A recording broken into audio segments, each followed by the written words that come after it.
Bismillahirrahmanirrahim. Sahabat beriman, sebagian orang beranggapan bahwa tasawuf yang menganjurkan seseorang untuk bersikap zuhud sebagai sumber dari kemunduran Islam, terutama secara ekonomi. Tudingan ini tak hanya keluar dari orang-orang di luar Islam, tapi juga para pemikir terpandang Muslim masa kini. Zuhud dimaknai sebagai sikap menjauhi dari dunia, terasing dari keramaian, terbelakang, dan tak selaras dengan gaya hidup modern. Benarkah demikian? Dalam surat Al-Qasas ayat 77, Allah Subhanahu wa Ta'ala berfirman, "Dan carilah pada apa yang telah dianugerahkan Allah kepadamu, kebahagiaan negeri akhirat, dan janganlah kamu melupakan kebahagiaanmu dari kenikmatan duniawi, dan berbuat baiklah kepada orang lain sebagaimana Allah telah berbuat baik kepadamu. Dan janganlah kamu berbuat kerusakan di muka bumi. Sesungguhnya Allah tidak menyukai orang-orang yang berbuat kerusakan." Quran Surat Al-Qasas ayat 77. Ayat di atas dengan jelas menegaskan bahwa Islam memerintahkan seseorang untuk mencurahkan segala pikiran dan tenaga demi kesuksesan kehidupan akhirat. Namun di sisi lain juga melarang seseorang untuk mengabaikan sama sekali urusan dunia, termasuk mencari harta. Perhatian terhadap perkara dunia dan akhirat ini menunjukkan proporsional Islam. Ia tak menekan pemeluknya hanya mempedulikan akhirat sehingga kehidupan dunia mereka terpuruk. Juga tak menganjurkan mereka melulu terfokus pada dunia yang fana sehingga kehilangan tujuan hakiki sebagai seorang hamba. Penilaian bahwa zuhud adalah sumber kemiskinan dan keterbelakangan sesungguhnya terletak pada cara memaknai istilah zuhud itu sendiri.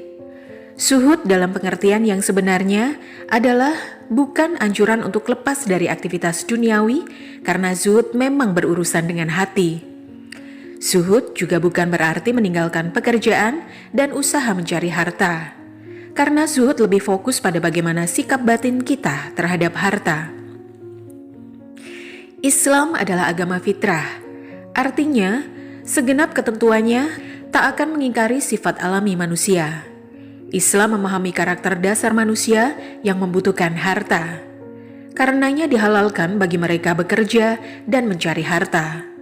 Islam tidak melarang seorang hamba untuk menjadi orang kaya asalkan diraih dengan cara benar. Rasulullah sendiri adalah saudagar yang sukses.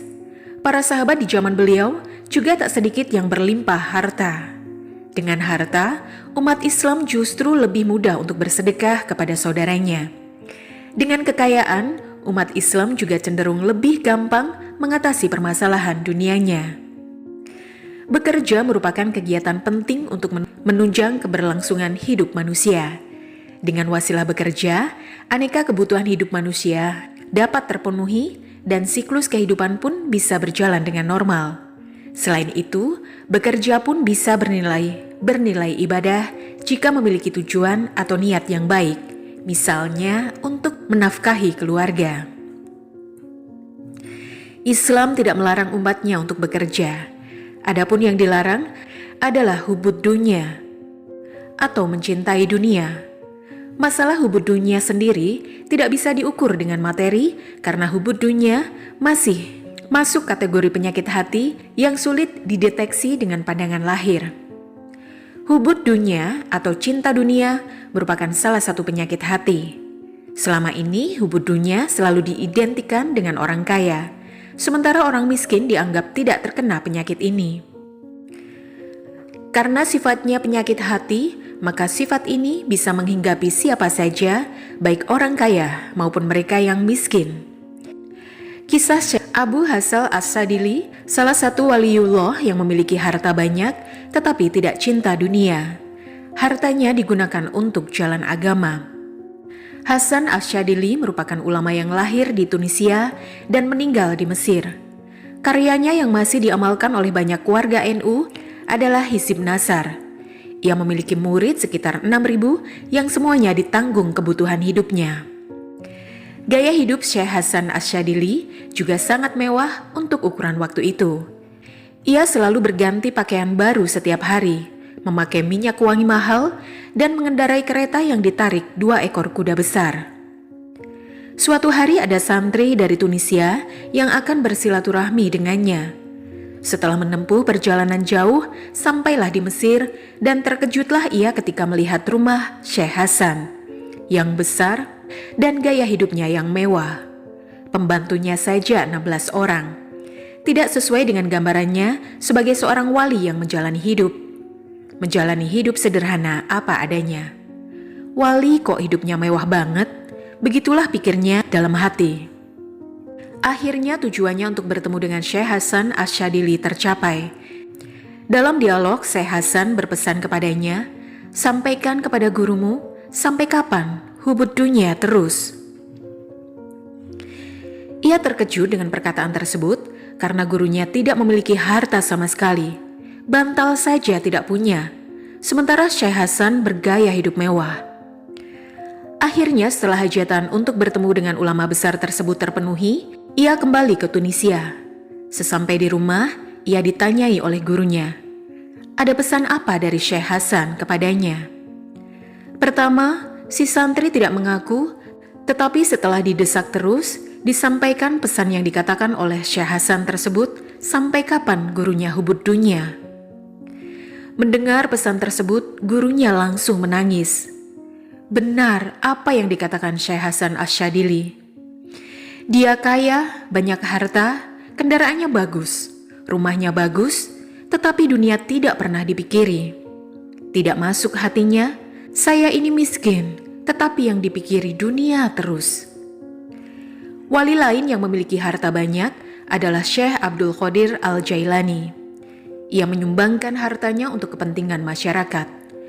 Salah satu sumbangannya kepada masyarakat yang sekarang masih terlihat adalah sebidang tanah wakaf di Mesir yang sekarang menjadi sebuah kawasan hunian bagi kelompok fakir miskin. Kiai Said mengingatkan pentingnya muslim kuat dalam segala hal, mulai ilmu, harta, kesehatan, kebudayaan, dan lainnya. Ia menunjukkan sebuah desa di Pemalang yang semua penduduknya pindah agama karena kemiskinan. Nama-nama penduduk solihin, Ahmad, Dullah, dan lainnya menunjukkan mereka berasal dari keluarga Islam, tetapi pindah karena kelaparan dan kemiskinan. Kita harus kuat dalam segala hal. Kita pintar, beradab, dan berbudaya. Allah tidak ridho jika melihat umat Islam miskin dan bodoh. Orang yang rajin bekerja belum tentu hatinya hubud dunia. Rasulullah sendiri pernah menegaskan tentang pentingnya bekerja. Hal ini sebagaimana dikisahkan oleh Imam Ghazali dalam kitab Ihya Ulumuddin. Dikisahkan, suatu pagi Rasulullah sedang duduk bersama beberapa sahabat. Tidak lama kemudian, melintas seorang pemuda gagah yang terlihat prima. Dari atribut dan pakaian yang digunakan, diketahui pemuda itu akan pergi bekerja. Alangkah baiknya jika pemuda yang masih memiliki energi dan stamina kuat itu dipakai untuk berjihad di jalan Allah fisabilillah, ucap sahabat. Mendengar hal itu, Rasulullah pun langsung menegur dan meluruskan pemikiran sahabat tersebut. Jangan berkata seperti itu, wahai sahabat. Andai saja seseorang itu bekerja untuk memenuhi kebutuhan dirinya sendiri, sehingga tidak sempat meminta-minta kepada orang lain, maka sesungguhnya ia sedang berjalan di jalan Allah.